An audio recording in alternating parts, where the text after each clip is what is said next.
first thing we're going to cover is this Decent Wallet. It's just a few taps. You can manage, track, and secure your crypto with unmatched ease. And here's the best part. Grab your Decent Wallet at a discounted price by using the referral link below. Don't miss out on making your crypto experience smoother and more secure. And that is Oligarchy. For a lot of you guys, you heard the terms, and let's be honest, it gets brought up quite a bit when it comes to the subject of Russia and so on. The oligarchs, the ones that came out of the Soviet Union's fall, right? Putin was a direct result of, let's face it, oligarchs and so on. And not to make it too divisive and whatnot, key people in our country, Bernie Sanders has mentioned oligarchy quite a bit lately as well. So I know this is on the minds of a lot of you guys, but again, some of us don't know some of these definitions, and that's okay. We're all learning at our own speed, and there's nothing wrong with it.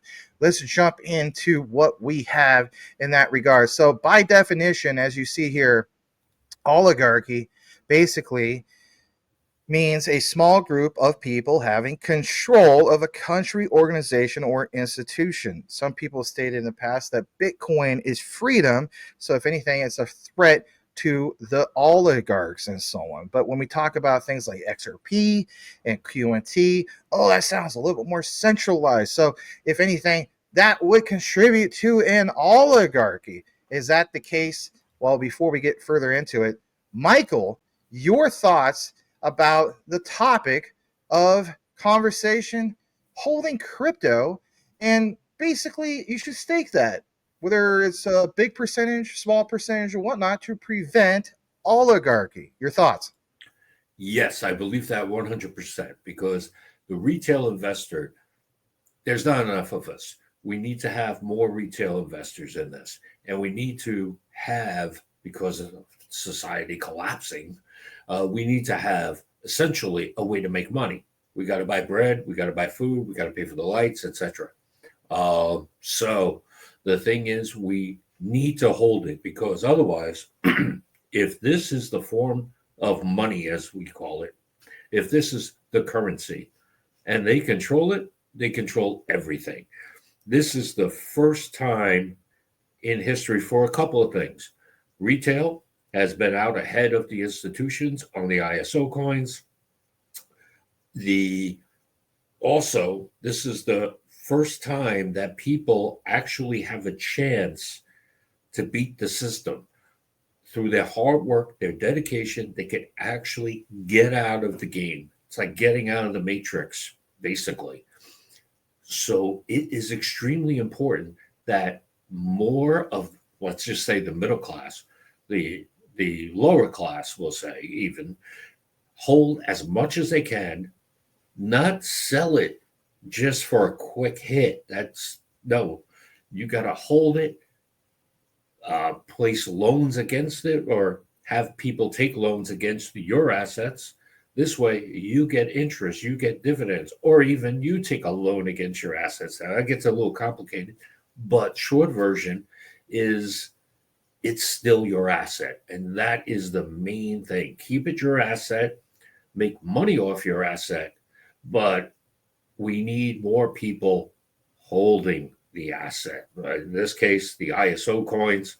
And if they can stake them, then with a good budget and a good household budget, they'll be able to live free. And that's the thing.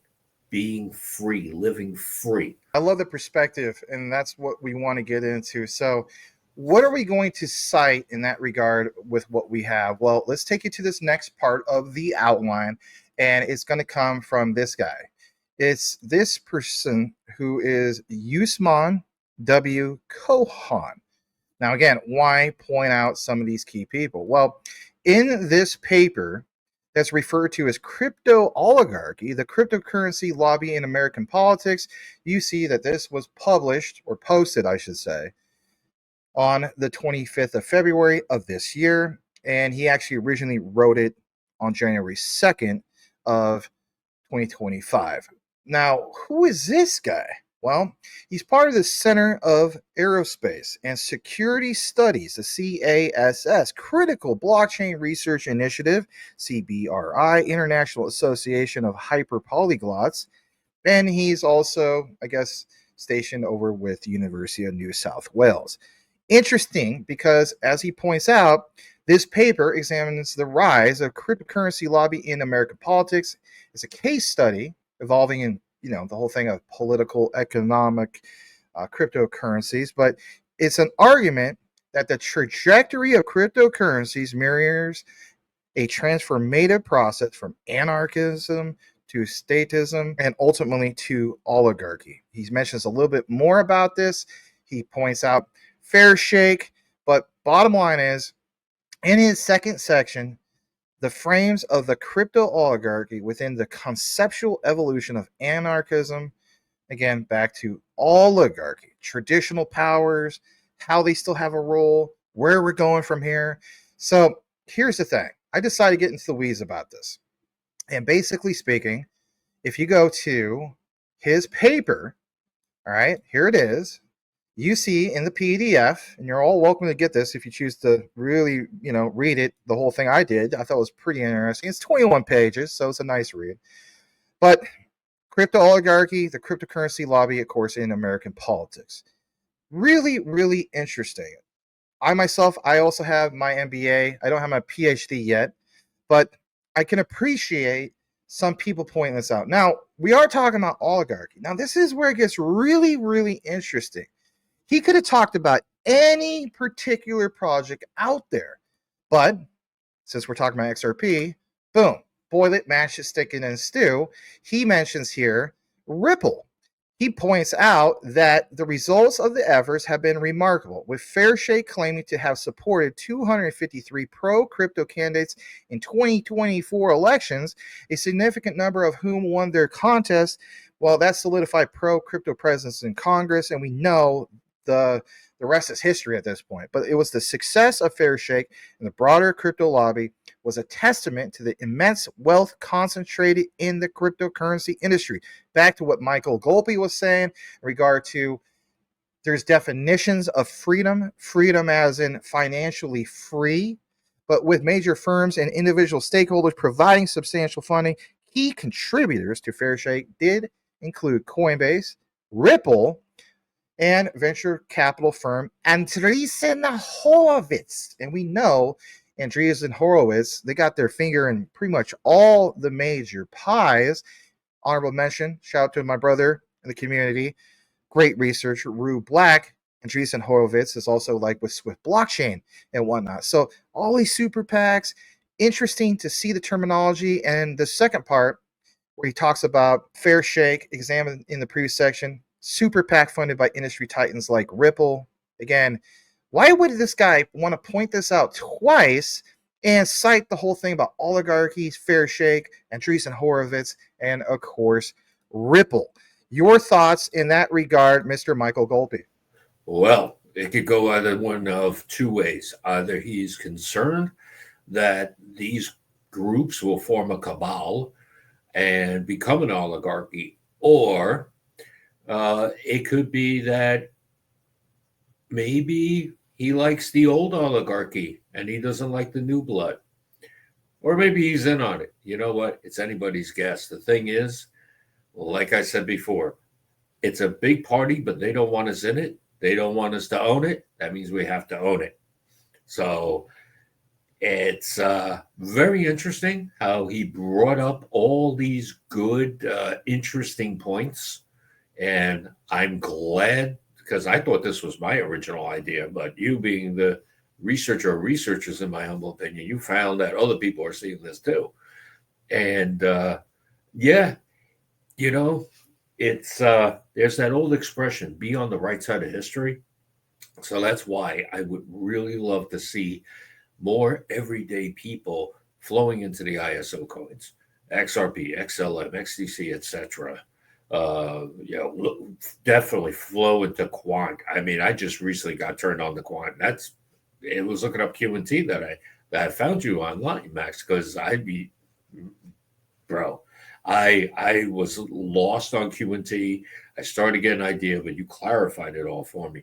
But it's the transition over into the new system. What was it, 2004? Swift came up with the ISO 20022 protocol. And of course, you got to ask yourself why. So, was this changeover planned? It would seem so. It would lend to that conclusion. But the takeaway is, everyone loves it when I say it. You got to stick it to the man, but sometimes you got to be the man, and you got to hope nobody sticks you. So stay on the right side of history, and definitely, in my humble opinion, not financial advice, of course, I would say grab a bag. You mentioned things like stick it to the man. That's one of your expressions at this point. One of the things I wanted to point out was a little bit more about this, because you were talking about the everyday person, right? So let's full screen this for a moment. So before we get into the next part of this outline, on page 13 to 21 says, as a result, cryptocurrencies are no longer the disruptive force they were once imagined to be. Instead, they have become an alternative asset class for the powerful rather than a tool of, let's get to the next part, financial empowerment for the masses. The 100,000 crypto millionaires who hold significant wealth in digital assets are the primary beneficiaries of this system. So, to a sense, I get why he mentioned the whole thing of oligarchy. A little bit more about this. For the average individual, the promise of decentralized finance has largely failed to materialize. The notion of a U.S. strategic reserve of cryptocurrency currently under consideration underscores the extent to which crypto has been co-opted by the state and, of course, the elite. While such a reserve would lend state legitimacy to digital assets, it would also expose the public to significant risk as market volatility and systemic vulnerabilities remain prevalent. Definitely want to get some of your intel in that regard. What a statement, Michael. That's huge. I'm going to go in reverse order on that. The strategic reserve, and we have two different ones. We have the Bitcoin reserve, we got the digital asset stockpile. These are just what we have now, and we're putting them into these pools, we'll say. And so it really technically, that part is really not costing the taxpayers a nickel or dime. So I'm glad forgive me for saying this, don't get offended, but I'm glad that Bitcoin bill failed, because the government should not be paying for an asset that has such extreme volatility. This is the public's money. It's not the government's money. It's our money. This is my big libertarian coming out here. The government does not have the right to waste a nickel, not a penny, nothing. And it rubs my rhubarb the way they waste all this. I'm reading that statement. Let me go back again in reverse order, talking about the people, the elites. Here's the thing. Understanding crypto is about dedication. The people watching this now are dedicated to learning, and dedication takes a lot of time. If you're a family, you're married, you got a couple of kids, that's a whole bunch of responsibilities. You don't have much time. When you don't have much time, you can't really research as you should. You can't read all the papers. You rely on awesome people like Max here, reading this, finding the material, breaking it down for you, maybe giving you a link. And 21 pages, it's not too hard of a read, but when little Becky doesn't feel well and you're worried she's going to vomit or something, then you're not going to sit there and read a 21 page paper. Usually, maybe you can, but you're going to be tired in the morning. So people just don't have enough time. they don't have enough knowledge acquired. Instead, they got time to turn on the news, and what does the news give them? Uh, the whole stories with Bitcoin Reserve, the misinformation, and it just it really bothers me. But another point, and this ties into something that I really oh I said rub my rhubarb before, but this really rubs my rhubarb. And I know I got that expression from the movie way back when, but New York State Department of Financial Services, NYDFS, what they're doing is preventing everyday people from getting cryptocurrencies, certain cryptocurrencies, early. And you couldn't even get Coinbase in New York State for the longest time. Tons of people like myself would send on a regular basis Coinbase messages, bring back XRP, bring back XRP. This is where in other parts of the country you could. Why couldn't you do it in New York State? Simple. NYDFS. To me, as a libertarian, these extra laws are just holding back the people. They make the masses obedient and controlled, and it's preventing you from getting rich. How often do you ever hear of a rich person being controlled? Not too often, right? So it's in the vested interest of the powers that be to keep you poor, to keep you middle class, to keep you struggling. And you can't get these cryptos that are exploding. You can't get Axelar on Coinbase in New York, for example. You got to go through hoops to acquire certain cryptocurrencies. I'll just leave it at that one. But it's just really designed to keep you down. So I'm sorry, I'm just feeling really fervent about this. So when I see NYDFS still around, based on the bit license, and I heard the story of what happened to the legislator in New York after he got that bill passed. And I'm just going to say, people do your research on that, find out who got the bit license passed and what he's done after. Draw your own conclusions. But it's a prime example of the way New York government is now. So, as you can tell, I live in New York. You could probably hear it in my voice. Anyway, so yes, the short version is, or to tie this all up, I should say, is they don't want you to succeed. They don't want you to become wealthy. They don't even, heaven forbid you should pass down crypto or, when's the last time you heard about ways to avoid inheritance tax? You never hear that. You never hear it on mainstream media. You got to go out and get this information. So, all right, to tie this all up, I don't like New York State's Department of Financial Services. I especially don't like the bit license. I do understand the need for regulation. I'm not a fan of regulation, but I do understand that the institutions need it. So for the ISO coins, regulation is a good thing. Now it's when you get to the other coins that you got to be really careful about regulation. I found this area to be extremely interesting before we kick it into some of the other coverage we have.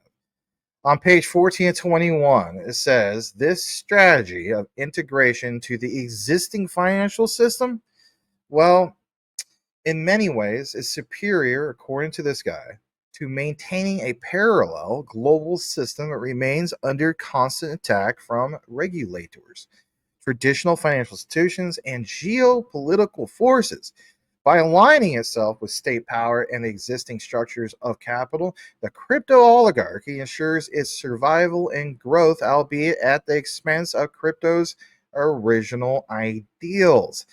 What we now witness is a crypto oligarchy that mirrors the broader historical evolution described by basically Marxian historical materialism. My goodness, just as human society transitioned from the egalitarian bands of hunter-gatherers to the hierarchical city-states of ancient civilizations, and finally to the concentrated power of oligarch elites in modern capitalist systems, so too has the cryptocurrency space undergone a similar transformation. The early promises of decentralized networks has given way to dominance of a few powerful actors who control the levers of power and influence. Capital, once dispersed, has become concentrated at the top, replicating the inequalities and power dynamics of traditional financial systems. The crypto space, which once sought to disrupt these systems, now finds itself perpetuating them. Now, this, of course, Michael, is where we have the whole debate, basically speaking, of the topic of, well, let's face it, some of the Bitcoin maxis out there, I should say BTC maxis, because in my opinion, there is a original Bitcoin out there. You know where I'm going with that. But Mhm. my key thing is that is going to give them more fuel to the fire of the debate of, yep, dust my shoulder off. This is what I'm talking about. You guys are supporting centralization, your Ripple XRPs, your Stellar XLMs, your Quant QNT. It's all part of, look at Christine Lagarde and the European Central Bank, and look at Augustine Carstens and the Bank for International Settlements and so on. And to a degree, that would hold weight in that regard. But again, before we kick it into just that, the Q and T part, I wanted to get your thoughts about some of these bold statements, Mr. Michael Golpe. I got to tell you right now, and some of those things made me sick. It's like they're kicking into our programming that from like, oh, hate the rich man. You don't want to be the rich man. You know, no, I'm going to be rich, whether they like it or not. People watching this, they're watching this because they're going to be rich too. And Max, I know you're going to be like uber rich, bro. But that's the thing. Hearing that, it's like, oh, those wicked, evil capitalists are tying with the capitalists uh, of this system because of that. Well, let's say the reason whys are true. It's like they're trying to convince us, don't buy XRP because it's used by these evil capitalists. Guess what? XRP is still going to be used by these capitalists, and I'm not going to sell. I'm going to buy, and if I want to buy a protest coin to protest the system, to protest the man, I'm not going to buy any of the Bitcoins. And I know the one you're referring to. I'm going to buy Monero. I'm going to buy Pirate Chain. The privacy. This way, MYOFB, mind your own beep business. That's how I'm going to, I don't want to oversay it, but stick it to the man. Having been someone who built my little mining garden, which you see right over there on the second rack down, to mine Bitcoin, I did okay. I embrace the idea of alternate assets saving us. It's not going to be Bitcoin. It's going to be what apparently this person is arguing against, in my humble opinion. It's the person is arguing against average folk. I'll say average folk because it doesn't really matter where you are in the economic spectrum. If you're not the uber elite, you're an average person. So essentially just go out there, hold the assets they don't want you to hold, the QNT, the XRP, XDC, HBAR, what they don't want you to hold it, because they're even coming out with articles like this to try to get you to not buy. And in my opinion, we need more retail investors in here. And that's why, and of course, a lot of retail are not savvy, which is why I don't like the New York DFS with their bit license. But we got to bring in the older folk. And I've been saying this on my channel for definitely like past few days at least.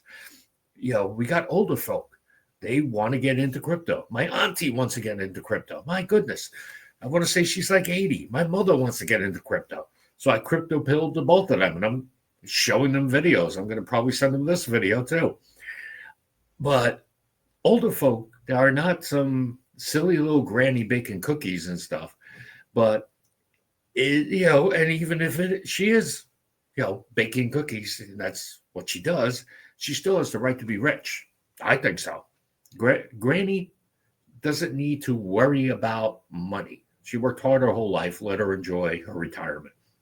But laws like this, bit license, media things that have this kind of spin that's like anti-capitalism, that just, don't even get me started. All good, brother. I love the perspectives and so on. So listen, guys, we want to not make this necessarily like an hour long. So we're going to leave you with this cliffhanger. We kind of gave you a little brief preview, said that there was going to be some Q&T in the mix. So I will leave you guys with this because I want you to tune in tomorrow with myself and Michael. But basically, it's like this. A person in our community, he asked me in the comments, he said, Max, he says, how does the governments or businesses or those entities not buy up all the retail Q&T? At the end of the day, that's 14.88 million tokens. Why don't they just go ahead and do it? $65 is peanuts for large players. He feels as though the answer lies within the needed value for Q&T to execute its function.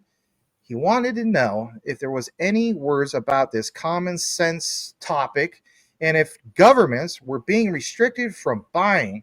Well, he didn't feel as though that would be a valid answer. I have the answer for that, and it will continue this brief series about crypto and oligarchy. So with that said, I want to give Michael a plug to his channel.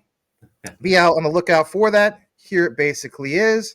Here's his channel, and like we stated before in the other video, he could be followed over at Michael Golpe, literally all one word, as you see there. And congrats, scaling up from 662 to 901. We must be doing something right. And yes, sir.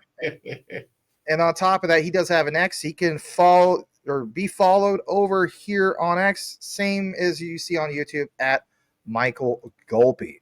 So as we wrap it all up, we want to thank you guys. As the saying goes, know what you have, know why you hold it. The research trumps FUD 110%. And here's the code word real quick. And that basically is, if you listen to the entire outline, type this into the comments, RMB, as in rub my rhubarb. And we'll know that you listen to the entire outline. On behalf of myself and Michael, we'll see you on the next one.